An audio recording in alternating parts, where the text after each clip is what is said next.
할렐루야. 오늘은 교회 설교로 종료 주일이고 내일부터는 고난주간이 시작됩니다. 우리가 잘 아시는 것처럼 고난주간은 예수 그리스도께서 세상 죄를 지고 돌아가신 십자가의 사건과 또 하나님의 은혜를 되새김질하는 사순절의 달걀의 노름처럼 핵심이 되는 그런 기간입니다. 그렇지만 예수님께서 죄인된 우리 대신 받으신 고난만 생각한다면 그 은혜가 반감될 수밖에 없습니다. 예수님의 공생의 마지막 한 주간은 예수 그리스도께서 예루살렘에 입성하심으로 하나님 나라를 통치하기 시작되었음을 알리고 당신이 세상 죄를 지고 죽으심으로 세상을 구원하시는 여호와 하나님의 꿈이 이루어졌기 때문입니다. 따라서 저는 오늘 아침 우리가 함께 봉독한 본문인 요한복음 12장 12절에서 16절을 중심으로 나의 왕 예수라는 제목으로 여호와 하나님께 우리에게 주시는 예수 그리스도께서 하나님 나라를 통치하셨다는 메시지를 전함으로 은혜를 나누도록 하겠습니다. 신약 성서 시대 예루살렘 동편에는 두 개의 성문이 있었습니다. 하나는 예루살렘 성전으로 들어가는 문이었고 다른 하나는 예루살렘 성전 북쪽에 세워진 로마군의 요새였던 안토니아 요새로 들어가는 문이었습니다. 성서 고고학자들의 주장에 따르면 당시 로마군의 대부분 요새를 지을 때 제일 높은 곳에는 망대가 있어서 동서남북을 이제 살펴볼 수 있는데 예루살렘 전체를 보기 위해서 이 안토니아 망대를 세웠던 거예요. 근데 이 이제 망대에서 동편을 바라보면 감람산이 있고 그 주변이 성전 동편인 거예요. 근데 이 요새 남쪽에 있는 이제 이 동편에 있는 벽은 그렇고요. 이제 요새 남쪽에 있는 벽은 이제 바로 남쪽에 있는 쪽은 예루살렘 성전이 있는 곳이라 그곳에 무슨 일이 있든지 볼 수 있는 그런 곳이었습니다. 아무튼 이 동편 쪽으로는 망대의 파수병들이 밖을 내려다보고 있었을 때 많은 사람들이 저 감난선에서 기드론 시내 쪽으로 사람들이 내려오는 것을 보게 되었습니다. 이제 일주일이 지나면 유대인의 최고 명절이었던 유월절 명절이 시작되기 때문에 예루살렘 성을 비롯한 성전산 일대는 수많은 사람들로 북적이고 있었어요. 그런데 이 예루살렘 산 예루살렘에서 이제 동편을 보면 감람산이 있다고 그러는데 감람산은 원래 의미는 올리브산이에요. 올리브산에서 이제 바로 예루살렘 성전 쪽으로는 내리막길입니다. 내리막길인데 그 경사도가 굉장히 가파라요. 제가 한번 차를 끌고 이제 이 길로 올라가는데 푸조라는 이제 차를 타고 가는데 제일 작은 차를 빌렸어요. 그런데 이게 힘이 없더라고요. 그래서 산인데 또 다른 산으로 올라가는데 처음 이제 그 길을 쫓아 길을 올라가는데 얼마나 경사가 쟀는지 옛날 그 길이 지금 똑같아요. 한 6m 정도 도로가 될까요? 그런 도로인데 올라가는데 차가 못 올라가서 뒤로 자꾸 밀리는 거예요.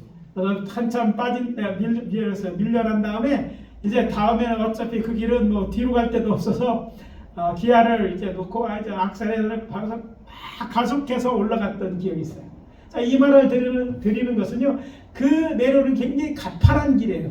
그런데 그 가파르에서 감람산 위쪽으로 올라가는 길을 이 망대에서는 다 볼 수 있는데 거기에 어떤 일련에서 들이 내려오는데 어떤 사람이 어린 나귀를 타고 그것도 청년 예수니까요. 내려오는데 주변에 사람들이 모여서 노래도 부르며 무리를 져서 내려오는 거예요. 자, 생각해 봅시다. 파수병들이 생각할 때 사람들이 명절 때 내리고 논다. 이스라엘 땅을 당시 다스리던 로마군에는 긴장되는 사건. 사람이 모이면 긴장되는 거잖아요. 혹시 반역이 일어나지 않을까 뭐 생각하는데 파수병이 보기에는 우스꽝스러운 광경이었어요. 그렇잖아요. 큰 뭐 노새를 타고 내려오는 것도 아니고 어린 나귀를 그 위에 예수님 청년이 앉았으니까 아마 다리 끌리고 그 나귀는요 그 무게를 못 밀어 끼뚱끼뚱 내려왔을 거예요. 혹시 말을 타고 온 경험이 있는 분들은 이것을 훨씬 더 잘 실감할 수 있어요. 말을 타고 달려보면 언덕 같은 데 내려보면 굉장히 이제 사람을 태웠으니까 말들도 무겁잖아요. 큰 말도 무거워서 뻗팅기면서 내려가느라고요. 기웃기웃 하면서 내려가는 것을 알 수 있어요. 자, 어린 나귀가 가파른 경사길을 내려오는데 위에 청년 예수님이 탔는데 어떻게 했어요? 기웃등기통하고 막 하는데 사람들은 또 막 노래를 부르고 뭔가 흔들고 막 이렇게 내려오는 거야. 위에서 볼 때 위험한 장면이라고 생각하지 않았을 것이에요. 아무런 조치를 취하지 않았고 무사히 예루살렘 성에 내려올 수 있었던 거예요. 이 얘기를 드리는 것은 바로 예수님이 예루살렘 성에 들어올 때 이런 장면이었다는 것을 알리기 위한 것입니다. 또 하나 이들이 이제 예수님의 그 예루살렘 성에 들어오는 모습을 의심하지 않았던 것은 초짜들, 이제 예루살렘 성에서 근무한 지 1년 미만의 아마 군사들은 잘 몰랐겠지만 1년 이상 된 어떤 고참들은 유대인의 명절에는 이런 일이 있었어요. 명절에는 사람들이요 나뭇가지를 들고 모여서 예루살렘으로 행진하는 일이 있었어요. 근데 그때는요 6월절 기간이 아니라 초막절 때였어요. 그러나 로마 군사들은 6월절이든 초막절이 그냥 명절이었을 거 아니에요.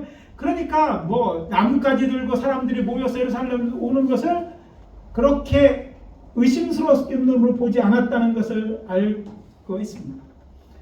그런데 놀라운 사실은 이 모든 일이 베드로를 비롯한 예수의 제자들이 계획돼서 이 모든 것을 이렇게 의심가지 않고 예수님이 왕으로 서울수도록 했던 것이 아니었다는 거예요. 물론 일부는 예수님의 지시에 의해서 실행된 부분이 있었어요. 무슨 내용이냐면 예수님께 마가복음 11장 2절을 보면 제자 두 사람을 부르죠. 사실 예수님은 그날 여리고서부터 걸어서 예루살렘 성에 오셨어요. 안식구 첫날이었고 예루살렘도 올라가야지, 그날에 올라가야지만 6월절 양을 살 수 있기 때문에 그날 급히 여리고서부터 27km 되는 데를 걸어서 올라오셨어요. 그리고 감난산 쪽으로 오면서 벳박이라는 동네에 이르렀을 때 제자 둘을 보내서 건너편 마을 베다니에 가서, 그러니까 베다니에 가서 어린 나귀 새끼를 메어 있는 걸 풀어오라고 얘기했잖아요. 베다니나 벳박이 다 이제 히브리어로 말하면 무화과 동네예요. 무화과 동네인데 두 개의 무화과 동네가 있어요. 무화과가 많이 있는 그곳이었으니까 무화과 동네라고 이름 짓겠죠.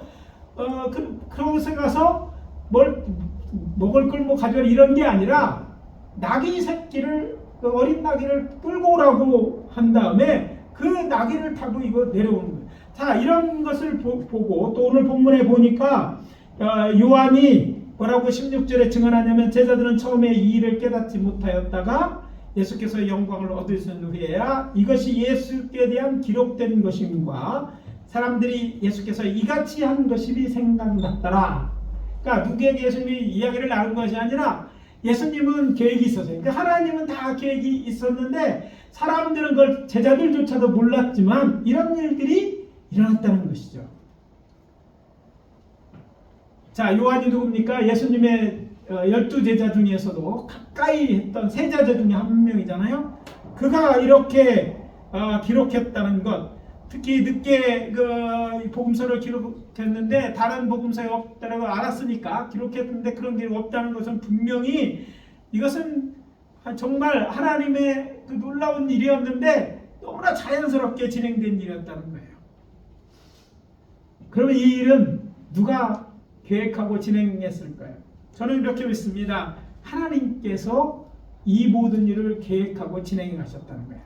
그래서 되어진 이 일을 제가 이렇게 생각해 봤습니다. 대본은 여호와 하나님께서 쓰시고 예수님이 연출하시고 또 조연출은 예수님 제자들이었고 그 다음 배우들은 예수를 따르던 무리였다고 이렇게 생각하는 거죠. 근데 그 목적이 중요하죠. 예수가 그리스도 곧 왕이신 걸 사람들로 믿고 따르게 하는 거예요. 그렇다고 로마를 대적해서 세우는 것이 아니었고 또 그렇게 오해되면 방해를 받을 것이었는데 그런 오해되어서 하나님의 뜻을 이루셨던 것을 알 수 있어요. 구약적 개념으로 그리스도는 메시아로 왕을 가르칩니다. 그래서 예수 그리스도, 예수가 바로 그리스도 왕이라는 얘기인데, 그 왕이 예루살렘, 당신의 나라의 성, 수도 같은 예루살렘 성에 들어오는데 이렇게 아주 자연스럽게, 그러면서도 로마인들이 나타나서 오해를 사거나 하지 않도록 일이 이루어진 거예요. 이것을 통해서 우리는 확인할 것이 있습니다. 뭐냐면 여호와 하나님께서 당신의 사람의 선지자를 통해서 하신 말씀과 그 예언의 말씀이 어떻게 성취되었는지 확인해 보는 것입니다. 먼저 예수 그리스도께서 세상을 이제 구원하시고 이 땅에 하나님의 나라를 세우고 통치하실 것을 예언한 선지자의 글들, 특히 예수님의 예루살렘 성 입성과 관련된 말씀들을 찾아서 확인하겠습니다. 자, 여러분께서부터 이렇게 올라왔다고 얘기했잖아요. 안식일이 지낸 다음에 하루 길을 걸어서 올라왔을 때 마태는 그것에 대해서 이렇게 기록하고 있습니다. 이는 선지자를 통하여 하신 말씀을 이루려 하심이라, 이렇게 얘기했어요. 무엇이 바로 올라오시면서 어린 나귀를 끌고 온 것이 예언되어 있는 그대로 이루어진 것이라고 얘기하고 있는 것이죠. 뭐라고 기록되어 있느냐면 시온의 딸에 이르기를 내 왕이 내게 임하나니 그는 겸손하여 나귀 곧 멍에 매는 짐승 새끼를 탔도다 하였느니라. 마태복음 21장 5절입니다. 이것은 이사야서 62장 11절과 이 스가랴 99절에 기록된 그 말씀을 바로 이루셨다는 것을 알 수 있습니다.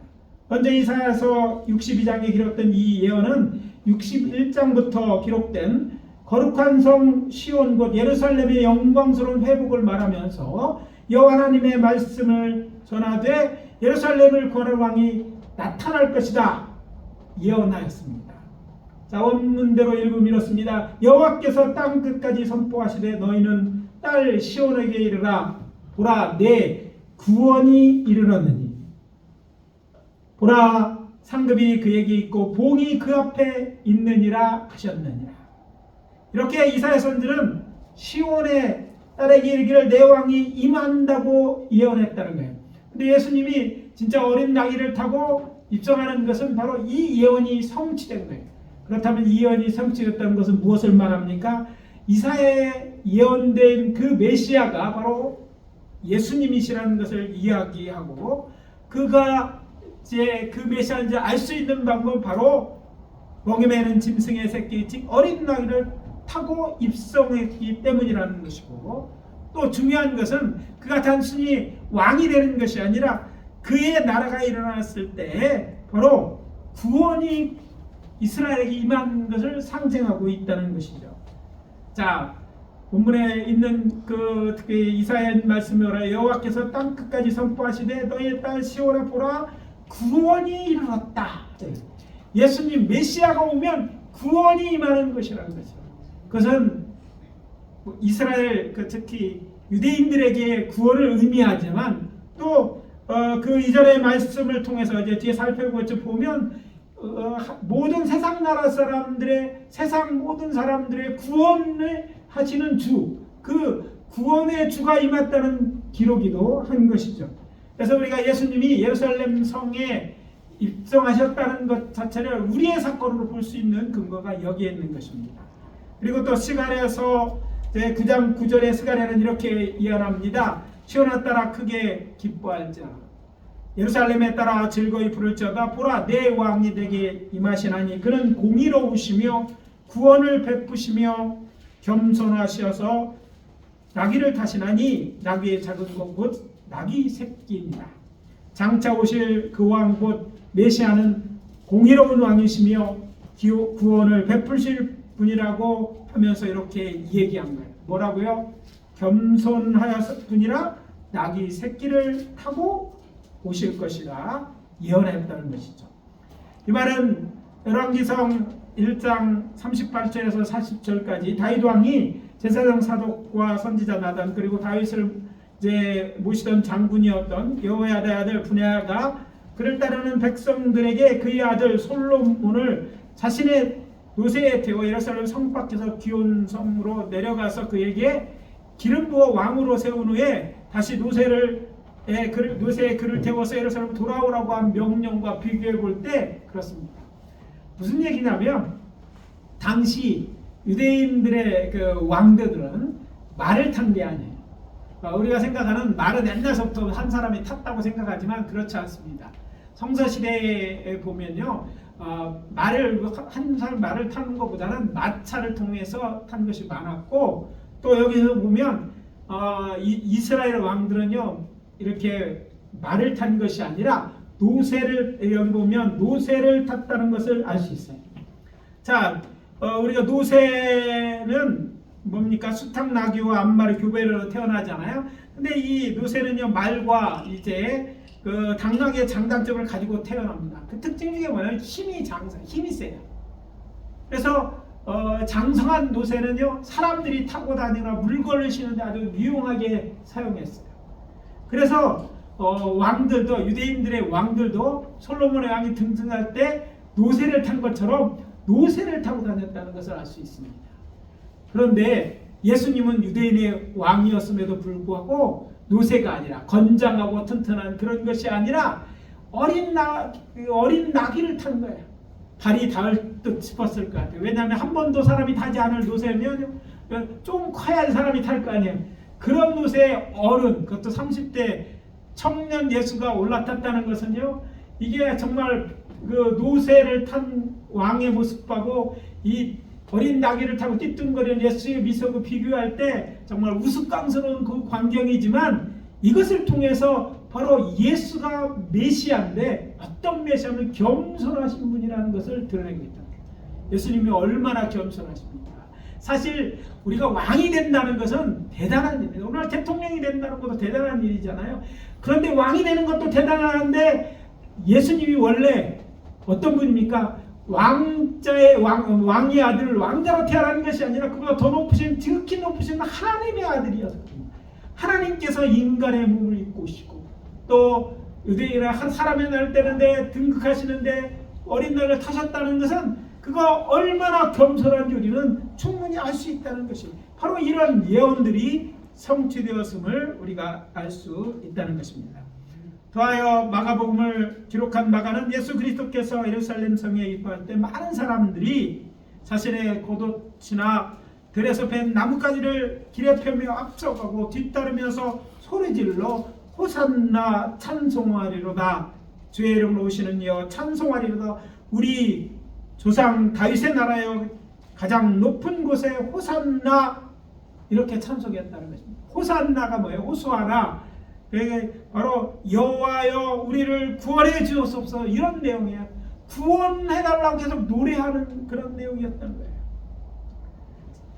바로 마가복음 11장 10절에 이렇게 기록되어 있습니다. 근데 복음을 기록한 누가는 제자들이 온 무리가 갈람산 내리막길 가까이 오실 때 제자들이 크게 기뻐 큰 소리로 노래하되 찬송하리로다. 주의 이름으로 오시는 왕이여 하늘에는 평화요 가장 높은 데는 영광이라고 찬송했다고 기록하고 있습니다. 누가복음 19장 38절입니다. 이렇게 예수님께서는 어린 나귀를 타고 그를 따른 제자들과 예루살렘 성에 입성함으로써 자신이 선지자리라고 예언된 메시아 곧 그리스도, 그러니까 왕이시며 구원자이시고 또 그는 평강의 왕이심을 선포하셨다는 것입니다. 여기에 대하여 사도 요한복음에서 공광복음을 기록한 예수의 제자들이 그들이 복음서에 놓친 예수 그리스도의 예루살렘 성에 입성하심과 관련한 내용 중에 하나가지를 더 디테일하게 언급하고 있음을 알 수 있습니다. 그래서 그 내용에 힘을 실어주고 있습니다. 그것이 바로 오늘 본문 요한복음 12장 12절에서 또 13절에 언급된 명절에 예루살렘을 방문할 때실 때 큰 무리의 사람들이 예루살렘에 입성한다는 소문을 듣고 예수님으로 맞으러 나와서 호산나를 외칠 때 손에 들고 있던 그 나뭇가지가 종려나뭇가지였다고 기록했다는 거예요. 다른 복음서는 나오지 않은데 여기만 종려나뭇가지라고 표현한 거예요. 공간 묵으면 단지 들에 벤 나무가지를 가지고 와서 흔들었다고 하고 또 그들이 겉옷과 함께 덮었다고 나오지만 요한은 이것이 종려나무 가지인 것을 언급했다는 거예요. 종려나무 가지는요 초막절에 흔드는 4가지 식물 중 하나로서 시편 92편 12절에 의인을 상징하는 나무입니다. 그래서 예수님이 바로 메시아이고 그리스도인인데 그는 의인이었다는 것을 상징하고 있습니다. 아울러 이사야서 9장 14절은 이스라엘의 통치에 대한 상징으로 사용되고 있었다는 거예요. 그러니까 이 사람들이 그냥 종려나무가지를 흔든 것이 아니라 바로 이렇게 유대인들의 입장에서 그는 의인이고 그는 왕이라는 것을 나타냈다는 거예요. 다른 복음서에는 그냥 나무가지를 베어서 메었다는 것으로 베어서 깔았다는 것으로 왜 나무가지를 흔들고 했는지 그 의미에 대해서 밝히고 있지 않지만 요한은 그것들을 드러내고 있다는 거예요. 더욱 더 종려나무가지는 이스라엘을 상징하는 나무로서 이제 도끼로 찍어내고 또 불로 태워도 죽지 않고 싹이 나서 마치 불로 쳐와같이 잘 죽지 않는 그런 나무예요. 때문에 유대인들은요 이 나무는 최후의 승리와 부활을 상징하는 나무로 사용했다는 거예요. 그래서 그 종려나무 가지라고 기록된 내용은 예수님이 누구인가 조금 더 요한은 그런 유대의 문학적인 기록과 또 유대의 어떤 전통을 기초로 해서 설명하죠. 무엇까지 얘기하고 있어요? 그는 장차 제 승리의 왕으로 온 세상을 통치하실 것과 또 죽음을 이기고 부활하실 것을 증거하셨다는 사실입니다. 이렇게 예수 그리스도의 예루살렘 입성에 대라할 때 이런 것들 놓치지 말아야 될 것이 있습니다. 여호와 하나님께서 선지자 이사야와 스가랴를 통해 메시아의 오심에 대한 선지자 이 글 거룩한 성 시온 예루살렘의 영광스러운 회복에 대한 예언이었기 때문에 예수님 오신 건 예루살렘의 영광이 회복되어질 것을 이야기하는 것이고 그 이스라엘을 구원하고 회복시킬 왕 곧 메시아가 나타날 때 이야기는 더 이상 이스라엘 자손들만을 위한 것이 아니라 오늘 세상 모든 사람들을 위한 일이기도 하다는 사실인 것이죠. 세상 모든 사람들을 구원하는 일을 바로 이 메시아가 하신 일이었어요. 그의 나라는 혈통적으로 이스라엘에만 국한된 나라가 아니었어요. 구약에 예언된 그 예언서의 내용을 살펴보면 그렇다는 거예요. 자, 그 나라 어떤 나라가 모든 나라를 위한 것인데 선지자 이사야는 이렇게 말합니다. 또 여호와께서 예루살렘에서 세상에서 찬송을 받게까지 그로 쉬지 못하게 하라. 이사야서 62장 7절에 기록하고 있어요. 이스라엘의 왕권이 회복되고 왕이 세워지는 것이 세상 모든 사람이 찬송할 일이라는 거예요. 예수님이 이스라엘 왕으로 오신다는 것은 그렇기 때문에 무슨 의미를 의미하면 단지 이스라엘 민족만을 위한 그들의 수도 예루살렘을 회복시키고 나라를 회복시키는 일이 아니라 세상 모든 사람들을 그렇게 하나님의 나라로 투정해 하나님의 백성이 되게 할 것이고 또 그 나라의 왕으로서 이런 일을 하실 것임을 암시하고 있다는 그런 내용인 것입니다. 또 앞에서 말씀드린 것처럼 나귀 새끼를 다실 것을 하신 예언 뒤에 이어지는 스가랴 9장 이제 10절에 이렇게 되어 있어. 내가 에브라임의 병과 예루살렘의 이제 말을 끊겠고 전쟁하라는 활도 끊으리니 그가 이방 사람에게 화평을 전할 것이요 그의 통치는 바다에서 바다까지 이르고 유브라다 강에서 땅끝까지 이르리라. 무엇입니까? 회복된 예루살렘에서의 메시아의 통치는 더 이상 이스라엘에게만 미치는 것이 아니라 이방 사람에게도 미칠 것이라는 얘기죠. 무슨 말입니까? 예수 그리스도의 나라는 유대인의 나라인 동시에 하나님의 나라예요. 예수님의 유대인의 왕국에서 유대인만을 위해 기쁜 게 아니라 유대인의 나라, 그 나라는 단지 유대인만이 아니라 유대인이 하나님의 백성이잖아요. 더 크게 내서 유대인을 포함해서 이방 나라를 다 포함한 이제 하나님의 나라의 회복을 이야기한다는 것입니다. 따라서 예수님은요 우리에게 왕이 되시고 또 구원자요 평화의 왕이시라는 것을 우리가 깨달아 아는 은혜가 있으시기를 예수 그리스도로 축원합니다. 그리고 반드시 확인하고 가셔야 될 것은요, 우리가 예수를 구주로 믿을지인데 정말 그분께서 나의 왕인지 아닌지를 확인해야 된다는 거예요. 사람들이 이스라엘의 왕이라고 기록되어 있으면 내가 무슨 소용이 있어? 내가 안 믿으면. 적어도 이 자리에 있는 모든 분들은 여러분의 말로만, 입술로만 예수가 나의 주 나누는 것이 아니라 실질적으로 내 마음의 왕자에 예수님이 앉아 계셔야 될 줄 압니다. 아직까지 예수는 믿는다고 하면서도 내 마음의 왕자에 내가 앉아 있고 예수 그리스도께서 그 아래에 있다면 빨리 내려앉아야 될 줄 압니다. 예수 그리스도께서 우리를 다스리고 주관하시도록 해야만 우리 마음에 평안이 있고 모든 일에 조화가 있고 참된 기쁨이 있습니다. 예수 그리스도가 주인인 삶을 통해 복되고 행복한 인생을 살아가시는 사랑하는 성도 여러분 모두 되시기를 예수 그리스도의 이름으로 축복합니다. 기도합니다. 아버지 하나님, 종료절에 오늘 요한을 통해서 또 복음서를 통해서 주신 하나님의 메시지를 듣습니다. 하나님께서 드디어 이제 하나님의 나라를 세우되 예수 그리스도를 통해서 세우시고 또 유대인들에게 약속하셨던 것처럼 유대인들의 아버지 하나님의 나라인 이스라엘의 회복뿐 아니라 그를 통한 하나님의 나라의 회복도 위한 것임을 깨닫게 하시니 감사합니다. 또 우리가 예수를 믿어 그 나라 백성 되었으니 아버지 하나님이여 우리의 마음에서 우리의 주인이 되어 주시고 우리를 다스려 주시옵소서. 예수 그리스도 이름으로 기도합니다. 아멘.